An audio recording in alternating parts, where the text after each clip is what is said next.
Thanks for watching.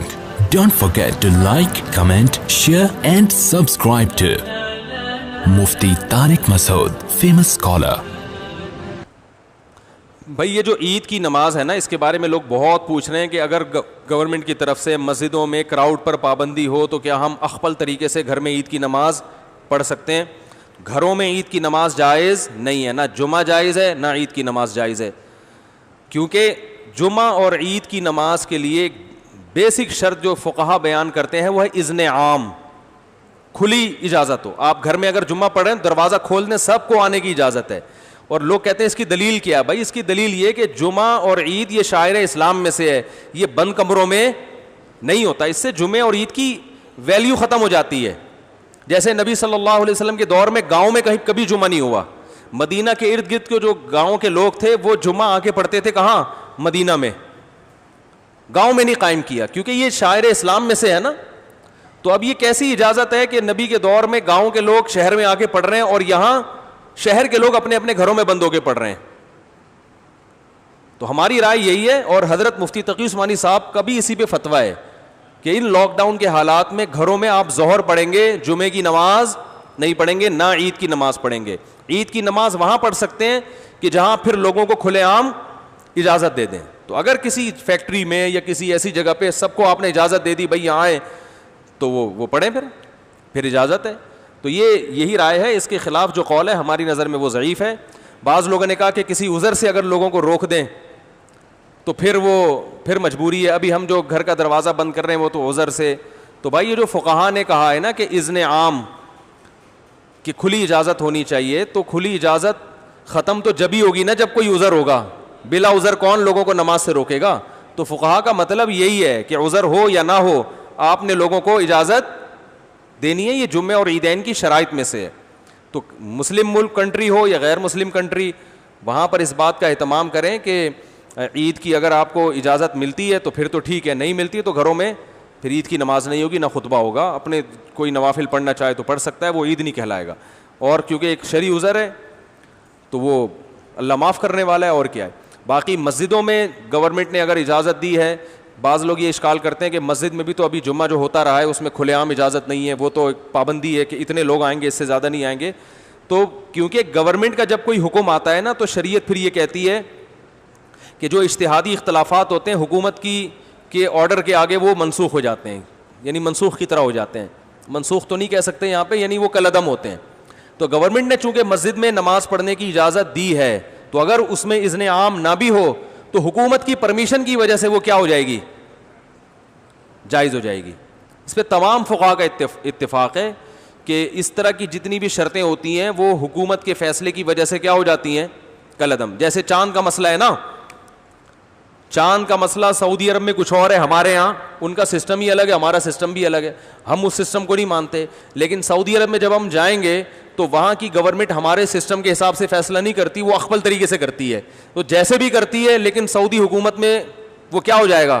نافذ. کیونکہ حکم حاکم جو ہے نا شریعت میں اس کی ایک ویلیو ہے، ورنہ ہر آدمی اخپل طریقے سے ہی چلتا رہے گا تو یہ تو تباہی برباد ہو جائے گی نا. تو اس لیے وہاں ہم کہتے ہیں کہ جب گورنمنٹ نے ایک لا پاس کر دیا، فیصلہ کر دیا، تو جب گورنمنٹ کہے گی عید ہے تو عید ہے، جب کہے گی بقرہ عید ہے تو کیا ہے؟ بقرہ عید ہے. یہاں ہماری گورنمنٹ نے کیونکہ ہلال کمیٹی بنائی ہوئی ہے، اس کے اتھارٹی کا حق حاصل ہے، تو وہ جب فیصلہ کرے گی تو کیا ہوگا؟ ابھی دیکھو نا 4-5 سال پہلے ہم نے بتا دیا تھا کہ 30 روزے مکمل ہوں گے.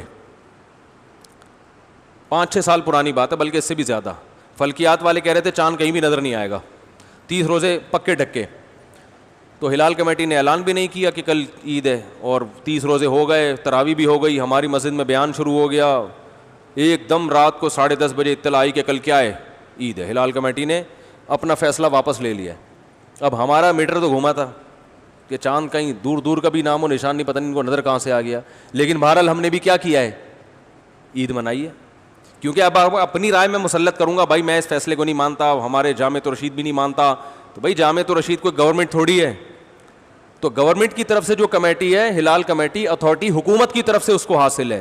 تو جب حکومت کوئی فیصلہ کرتی ہے تو وہ فیصلہ آپ کی رائے پر مقدم ہوتا ہے. ہاں جب تک 100% شریعت کے خلاف نہ چلے. وہ گورنمنٹ اگر یہ فیصلہ کر دے کہ اس دفعہ عید سرے سے ہوگی ہی نہیں ٹھیک ہے نا، رمضان ہی چلتا رہے گا، یا 30 کے بعد 31 روزے بھی ہوں گے. تو یہ 100% کیا ہے؟ غلط ہے. اس میں اختلاف رائے کی گنجائش ہے ہی نہیں. تو جو ایسا فیصلہ جس میں اختلاف رائے کی کوئی تک بنتا ہی نہیں ہے, گنجائش ہی نہیں ہے, وہاں یا گورنمنٹ شراب کو حلال کر دے, وہ تھوڑی ہوگا. اسی طرح گورنمنٹ نے جو 4 شادیوں پہ پابندی لگائی ہے, تو یہ پابندی شریعت میں کیا ہے؟ کالعدم ہے. آپ چھپ کے کر سکتے ہو, چھپ کے نکاح کرو, تو یہ بالکل جائز ہے. تو یہ کیونکہ قرآن میں صاف لکھا ہوا ہے, تو یہ اختلافی مسئلہ تھوڑی ہے. وہ الگ بات ہے کہ اس کے بعد اختلافی مسائل ہی شروع ہوں گے. 4 شادیاں کرنا اسلام میں بالاتفاق جائز ہے, لیکن یہ ایسا اتفاق ہے کہ جیسے ہی کرو گے اختلافات شروع ہے. بعض اتفاقی مسائل میں اختلافات بہت ہیں. تو خیر, تو اس لیے وہ اذن حاکم کی وجہ سے اس کی مسجد میں اجازت ہے. تو گھروں میں اخفل طریقے سے نہ عید پڑھ سکتے ہیں اور نہ جمعہ. ایک آخری بات یہ کہ اگر کسی عالم کی رائے ہو کہ نہیں پڑھنی چاہیے, تو آپ اس کی رائے کو فالو کریں, مگر پھر تان و تشنیع نہ کریں کہ کلپ بنا کے ادھر میرا کلپ لگا دیا, ادھر دوسرے مولانا صاحب کی یہ کچھ اور کہہ رہے ہیں, وہ کچھ اور کہہ رہے ہیں. اس سے پھڈے بازی کے علاوہ کچھ بھی حاصل نہیں ہوتا. بھائی ہمارے یہ دلائل ہیں, اور مفتی اعظم حضرت مفتی تقی عثمانی صاحب وہ بہت بڑے محقق ہیں, ان کی بھی یہ رائے ہے. تو دلائل کے ان کی تو ایک اور بھی دلیل انہوں نے دی ہے کہ اگر اس طرح سے لوگوں کو جمعے کی اور عید کی اجازت دے دی جائے تو جمعہ اور عید کی ویلیو لوگوں کی نظر میں ختم. آئندہ جب کراؤڈ پہ پابندی جب ہٹے گی نا, تو بھی جس کو جمعہ لیٹ ہو رہا ہوگا وہ کہ بیگم کو کہے گا, بیگم اپنے ماموں کو بلا لو, چچا کو بلا لو, ادھر ہی جمعہ پڑھ لیتے ہیں. اس کا یعنی سیاسی نقصان بھی ہے, سمجھ رہے ہیں نا. جمعہ پڑھنے میں ذرا تاخیر ہو رہی ہے, تو چلو یار ادھر 2-4 بچوں کو کھڑا کیا, خطبہ یاد کرنا کون سا مشکل ہے, دیکھ کے پڑھ لیں گے خطبہ. تو جمعے کی ویلیو بھی ختم ہو جائے گی اس سے, جو جمعے کا ایک بنیادی مقصد ہے کہ کراؤڈ ہو. ویسے ہی 1.5 اینٹ کی مسجدیں ہمارے ہاں ہول سیل کے حساب سے بن رہی ہیں. تو جب اس طرح ہر گھر میں شروع ہو جائے گا, تو وہ بھی ہوگا کہ یار آج تھوڑا لیٹ ہو گئے. شروع میں تو یہ ہوگا کہ آج تھوڑا لیٹ ہو گئے تو ہم گھر میں ہی پڑھ لیں گے. اس کے بعد یہ ہوگا کہ لیٹ نہیں بھی ہوں تو ہم جب گھر میں ہو رہا ہے تو یہ مولانا صاحب کی تقریر جا کے کیوں سنیں, ان کے منہ سے خطبہ کیوں سنیں. ویسے بھی مولانا صاحب سے مسجد میں نمازیوں کو اختلافات تو ہوتے ہیں نا, ابھی تو مجبور ہیں کہ یار جیسے مرضی ہیں جمعہ پڑھنا ہے, جا کے کیا کریں, بعد میں جا کے جو مرضی کر لیں. لیکن جب ذرا سے اختلاف ہوں گے, مولانا صاحب ہر جمعے میں 4 شادیوں پہ بات کرتے ہیں, لہذا ہم اپنا جمعہ الگ پڑھائیں گے, تو یہ شروع ہو جائے گا حساب کتاب. ٹھیک ہے نا, ذرا سے اختلاف پہ. ابھی پابندی ہے بھائی, نہیں ہو سکتا, جس نے آنا ہے مسجد آئے, نہیں تو بس ختم. تو یہ مفتی تقی عثمانی صاحب دامت برکاتہم کی رائے یہ ہے کہ یہ سیاستاً بھی کیا ہے, نقصان دہ ہے. لیکن پھر بھی اگر کسی عالم کی رائے ہے, وہ مصر ہے کہ نہیں گھر میں, تو کوئی ان عالم کو فالو کرتا ہے تو ٹھیک ہے. لیکن ایک تو علماء کا احترام کریں, ایک دوسرے پہ کیچڑ نہ اچھالیں. اگر کوئی عالم یہ کہتے ہیں نہیں گھر میں عید پڑھ سکتے ہیں, جمعہ پڑھ سکتے ہیں, تو بہرحال وہ عالم ہے تو قابل احترام ہے. آپ ان کی رائے سے اگر اختلاف کرتے ہیں تو بھی قابل احترام, اتفاق کرتے ہیں تو بھی قابل احترام. یہ اتنا بڑا مسئلہ نہیں ہے گھر میں جمعہ یا نہ ہونا یا ہونا. لیکن علماء کی شان میں گستاخیاں یا بد کلامیاں یا یہ اس طرح کی چیزیں, یہ زیادہ ہیڈیک ہے, تو یہ صحیح نہیں ہے. اللہ تعالیٰ سمجھنے کی عمل کی توفیق عطا فرمائے.